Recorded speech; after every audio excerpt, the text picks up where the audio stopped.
जय गुरु जी कहिए, ऐश करते रहिए। गुरु जी की प्यारी संगत को जय गुरु जी। गुरु जी के चरणों में कोटि कोटि प्रणाम। ओम नमः शिवाय। शिव जी सदा सहाय। ओम नमः शिवाय। गुरु जी सदा सहाय। संगत जी, आज मुझे गुरु जी की एक बात याद आ रही है। गुरु जी कहते थे ये सब भीड़ है, भेड़ चाल है, मेरी संगत तो मुट्ठी भर है।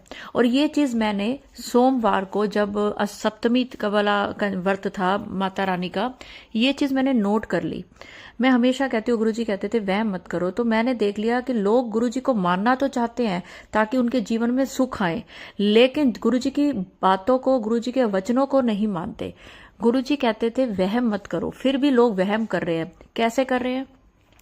सोमवार को गुरुजी का 7वां नराता था, तो मेरा भी व्रत था। मैं गई और बहुत ही खुले दर्शन, सोमवार को कभी इतने खुले दर्शन होते ही नहीं जितने उस दिन हुए। क्यों हुए? क्योंकि लोग गुरुजी को तो मानते हैं, लेकिन लोग साथ साथ ये वहम करते हैं कि अगर हम व्रत, ये गुरुजी का लंगर प्रसाद खाएंगे तो हमारा व्रत टूट जाएगा।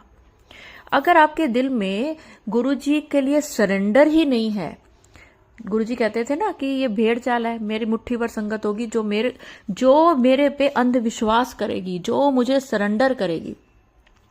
मेरा व्रत था, मेरे अंकल जी जो मेरे हस्बैंड है उनका व्रत था, फिर भी हमने बैठ के समोसा प्रसाद खाया और लड्डू प्रसाद खाया। क्यों खाया? मुझे पता है, गुरुजी के रसोई में माता रानी के हाथों से ये प्रसाद बनता है। ये एक आंटी ने लाइव बताया है। गुरुजी के टाइम की संगत है, वो कह रही थी, मैं ना वहम कर रही थी कि गुरुजी मेरा व्रत है, मैं नहीं खाना।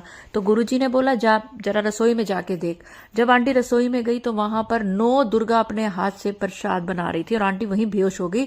और वो आंटी गुरुजी की संगत थी, उन्होंने ये बहुत बड़ा संदेशा दिया था। फिर भी अगर आप गुरुजी की संगत होते हुए भी वहम कर रहे हैं, इसका तो ये मतलब है ना कि आप सिर्फ अपने सुख के लिए गुरुजी के पास जा रहे हैं, आप गुरुजी की बातों को नहीं मान रहे, आप सरेंडर नहीं कर रहे।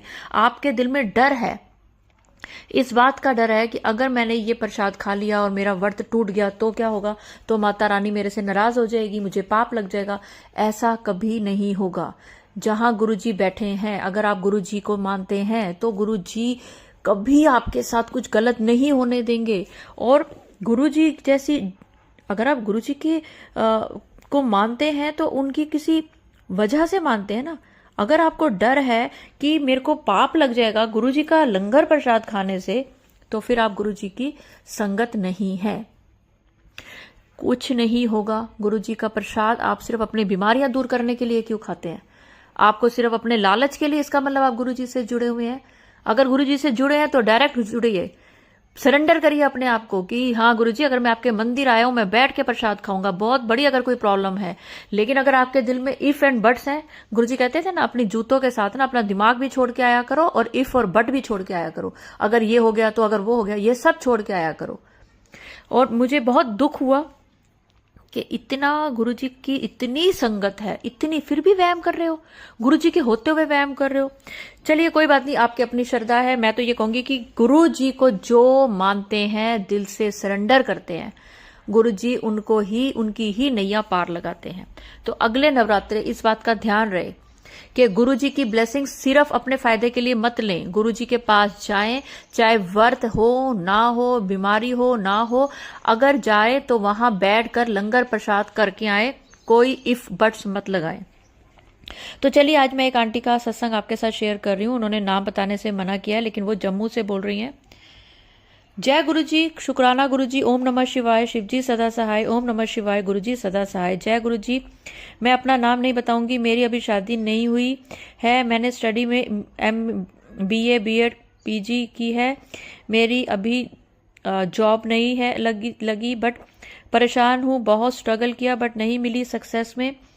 मैं चाहती हूँ शादी से पहले सेटल हो जाऊं, फिर ही शादी करूं। माँ बाप ने पढ़ा लिखा दिया है और मुझे 1-2 साल से हेल्थ इशू भी है, बहुत थे। पहले मुझे थोड़ी थोड़ी ऊपर बैक पेन होती थी, मैंने इग्नोर किया क्योंकि फाइनेंशियल प्रॉब्लम भी बहुत है। लेकिन अब लास्ट ईयर 2023 में मुझे लास्ट 2 मंथ इतनी पेन थी कि मैं दिन रात सो नहीं पा रही थी, ना स्टडी कर पा रही थी। फिर 6-7 डेज इतना रोती थी, पेन से बैठ भी नहीं पा रही थी। एक दिन रात को इतनी पेन हुई, मैं रो रही थी, यूट्यूब पर टाइम निकल रही थी कि अचानक मुझे गुरुजी दिख गए। पता नहीं उनको देख मुझे ऐसे अट्रैक्शन से हुआ, मैंने देखते ही बोला गुरुजी मेरी पेन ठीक कर दो, सुबह 6 बजे तक भजन सुनती रही। गुरुजी के संगत मेरी पेन कम हो गई। फिर जब सुबह मैं उठी मेरी पेन 70 to 80% ठीक हो गई। पहली बार देखते ही गुरुजी ने मुझे इतना आराम से दे दिया। फिर मुझे गुरुजी की शक्ति का एहसास हो गया। जय गुरुजी, विद इन 7 डेज मेरी पेन ठीक हो गई। थोड़ी थोड़ी है अभी, बट इतनी मैं मैनेज कर लेती हूँ। जय गुरुजी, शुक्राना गुरुजी। मैं गुरुजी से जनवरी 2024 में जुड़ी थी। गुरुजी की कृपा से मुझे बहुत आराम है। थैंक यू गुरुजी। मेरे पास कोई स्वरूप भी नहीं था, तब भी चमत्कार किया। जब पहले दिन मैंने गुरुजी को पूरा दिन याद किया, मैं सोई थी ऑन स्पॉट। रात के 3 बजे तक कोई मुझे रूम वॉल पे ऐसी लाइट लगी, ओम के दर्शन हुए, आँख खुली, मैं डर गई। फिर मैं सो गई। फिर मैंने किसी आंटी से गुरुजी का स्वरूप लिया, कोई 8-10 दिन पहले, अप्रैल में ही। जिस दिन स्वरूप लाई संगत जी, गुरुजी ने स्वरूप में दर्शन दिए मुझे। जय गुरुजी, शुक्राना। I love you गुरुपा। मेरी फाइनेंशियल प्रॉब्लम्स ठीक करो।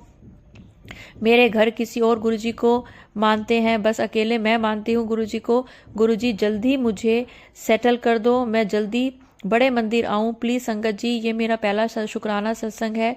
जैसी मेरी अरदास होगी अरदास पूरी होगी, दूसरा सत्संग भी जल्दी शेयर करूंगी। मैं यही चाहती हूँ गुरुजी, वहां मेरी शादी हो तो वहां लोग भी आपको मानते हो या मानने लगे। जय गुरुजी, मुझे पूरा विश्वास है गुरुजी पर मेरे हर समय मेरा साथ देंगे गुरुजी। जय गुरुजी, लख लख शुक्राना गुरुजी। देखिए, बहुत ही प्यारा भाव से भरा हुआ ये सत्संग है, क्योंकि गुरुजी को अगर आप जब देखते हो तो हो सकता है कि गुरुजी आपको उस समय आपको ठीक करना चाहते हो। गुरुजी ने आपके अंदर कुछ तो देखा होगा जो आपको ठीक करना चाहा। देखिए, आपके भाव हैं कि आपको गुरुजी ने दर्शन दिए, और गुरुजी आंटी ने ना गुरुजी का जो अपना जिसमें उनके दर्शन हुए हैं वो भी मुझे फोटो भेजी है, और मैं उसको भी शेयर करूंगी, क्योंकि उसमें गुरुजी का पैर नजर आ रहा है और बहुत प्यारा साफ लग रहा है कि गुरुजी ने उसमें दर्शन दिए। तो संगत जी, अगर आप गुरुजी से जुड़े हैं और जुड़ने के बाद अगर आपके साथ कुछ अच्छा हो रहा है तो आप खुश हो जाते हैं। लेकिन एक चीज का हमेशा ध्यान रखें, गुरुजी से जुड़ने के बाद आपके साथ हो सकता है कि बुरे से बुरा हो और बहुत बुरा हो। गुरुजी आपका टेस्ट लेते हैं, आपको नींबू की तरह निचोड़ते हैं। कुछ लोग कहते हैं गुरुजी ने तो हमारे साथ कुछ किया ही नहीं, गुरुजी ने तो हमारे को और बुरा कर दिया, हमारे साथ तो और बुरा हो रहा है। तो अगर आपके साथ और बुरा हो रहा है संगत जी, तो ये सोचिए कि आपके साथ कुछ बहुत ही अच्छा होने वाला है। नींबू की तरह अगर निचोड़ रहे हैं ना, इसका मतलब उनका पूरा ध्यान आपके ऊपर है। आप इस बात को याद रखें कि अगर गुरुजी आपको नींबू की तरह निचोड़ रहे हैं तो यानी कि आपके लिए कुछ बहुत ही अच्छा कर रहे हैं, बहुत ही अच्छा, जिसकी आपने कल्पना भी नहीं की होगी। तो अगर आपके साथ परेशानियां पहले से ज्यादा जुड़ गई हैं गुरुजी से जुड़ने के बाद, तो फिर आप एक अच्छा बड़े सत्संग के लिए तैयार रहें, कुछ बहुत अच्छा होने वाला है। तो चलिए, आज मैं अपने सत्संग को यहीं विराम दूंगी, क्योंकि आज थोड़ी सी गले में प्रॉब्लम है, लेकिन गुरुजी की आज्ञा थी कि मैं ये सत्संग शेयर करूं, गुरुजी ने करवाया। संगत जी, मेरे चैनल पे अगर आप नए हैं तो प्लीज सब्सक्राइब करें, पुराने हैं तो लाइक का बटन दबाएं, जय गुरुजी लिखें, और अगर मेरी वीडियो आपको पसंद आई तो सुपर थैंक्स करके ऊपर एक चीज आ रही होगी, अगर आप चाहें तो आप उस पे मुझे उसको सुपर थैंक्स भी दे सकते हैं। उसको खोलेंगे तो आपको समझ आ जाएगी कि सुपर थैंक्स का क्या मतलब है। तो मैं अगला आपका सत्संग शेयर करूंगी। जो लोग सुपर थैंक्स करते हैं, नेक्स्ट जो भी हम सत्संग करते हैं हम उनका करेंगे। जय गुरुजी, शुक्राना गुरुजी, अनंतम अनंतम शुक्राना गुरुजी। अगर संगत जी मुझसे कुछ गलती हो गई हो तो मुझे माफ करना। जय गुरुजी।